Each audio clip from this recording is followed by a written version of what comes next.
pee on him.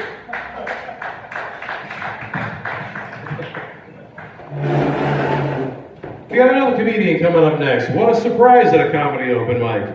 He's kind of new to the area, and I have no idea what he's going to sound like or talk about. Let's get surprised all together. Joe Rigney, everybody. Thanks for that introduction. So when I was about 12, I got shot in the dick. Now, for anybody that has not experienced this, let me set the record straight. That shit hurts.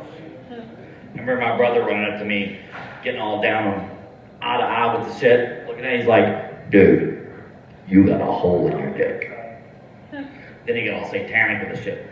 You better not tell Mom.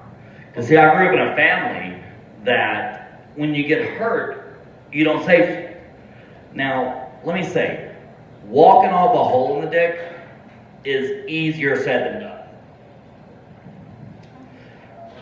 And I was doing pretty good until I passed out from a loss of blood. And then that's the moment that my entire life flashed before my eyes. And it really consisted of an image of me sitting on the toilet jerking off. But that's when I woke up and I've got this doctor holding my dick.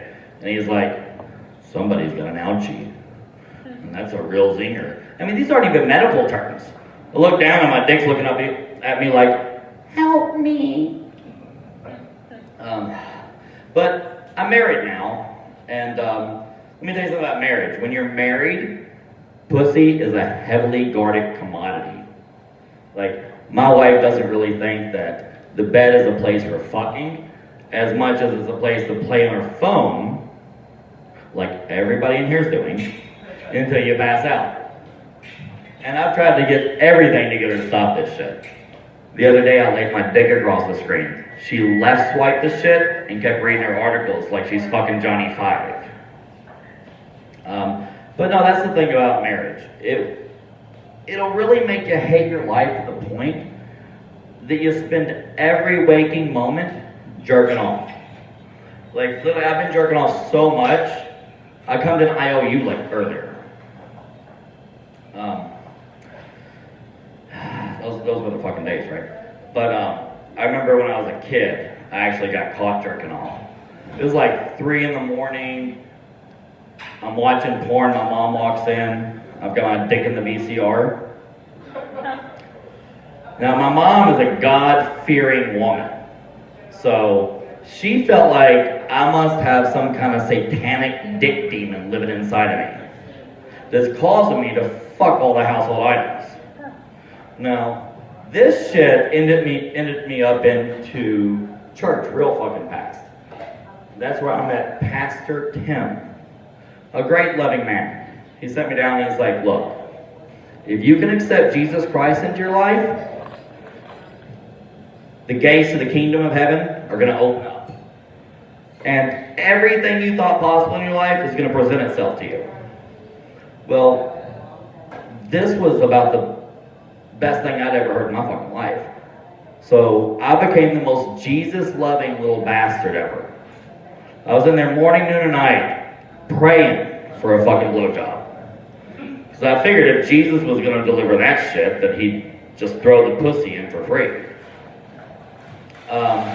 Evidently, I was kind of low on the seniority totem pole and was not the only one praying for a blowjob.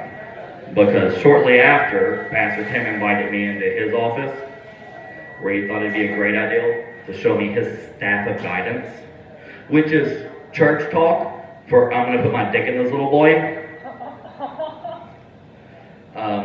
That was pretty much the end of my religious experience. But it was shortly after that I got to thinking, and I'm like, well, fuck, nobody's sucking my dick. I mean, shit, I might as well try sucking a dick. You know, and I will say that I did have to kind of work myself up to this shit. You know, I lit some candles, I put George Michael on the radio. I even bought this edible vanilla body oil, because I figured if I could picture the dick as a Twinkie, it'd make this whole experience a lot fucking better, right? So there I am, laying down, candles are lit, George is having a fucking orgasm on the radio. and I've got this dick like 3 inches from my fucking face. And that's the moment that all these fucking thoughts start running through my brain. Like, do I jerk off the dick? Do I play with the balls?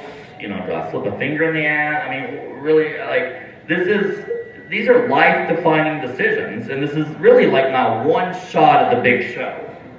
So, at the end of the day, no matter how hard I tried, I couldn't manage to get my legs bent any further to get my dick in my mouth.